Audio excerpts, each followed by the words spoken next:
is the faster one without a doubt, but the 8 Plus still did a pretty good job too. So let's go and hop out of this one. Let's go and do a quick camera comparison between these two phones. Now on the back, like I mentioned, dual camera setups on both. Obviously, we have a cracked glass here. Now 12 megapixel lenses, 4K 60 on the back, but it is a big thing to keep in mind. With the iPhone 8 Plus, you have a telephoto lens here, and the sensors are much smaller.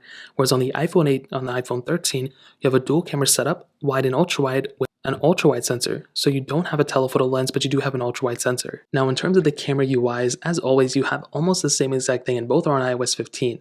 Now you still have portrait mode and everything on the iPhone 8 Plus and iPhone 13, but you do have this new cinematic mode on the iPhone 13, which is actually really cool.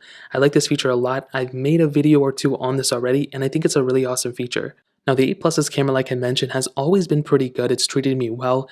I think it's a pretty good dual camera setup. It hasn't really aged the best though, mostly because we have ultra wide sensors and stuff.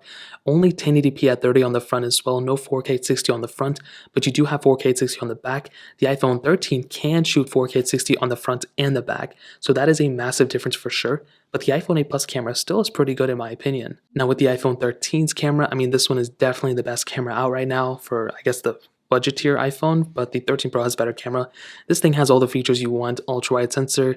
You don't have the ability of zooming in a lot like the iPhone 8 Plus, but it really depends. Do you like the iPhone 13's ability to zoom out a lot, or do you like the iPhone 8 Plus's ability of zooming in a lot? They both kind of differ here, but the iPhone 13's camera is still better because you have 4K 60 on the front and the back, whereas you only have 1080p at 30 on the front of the iPhone 8 Plus. And now we make it to the end of the video.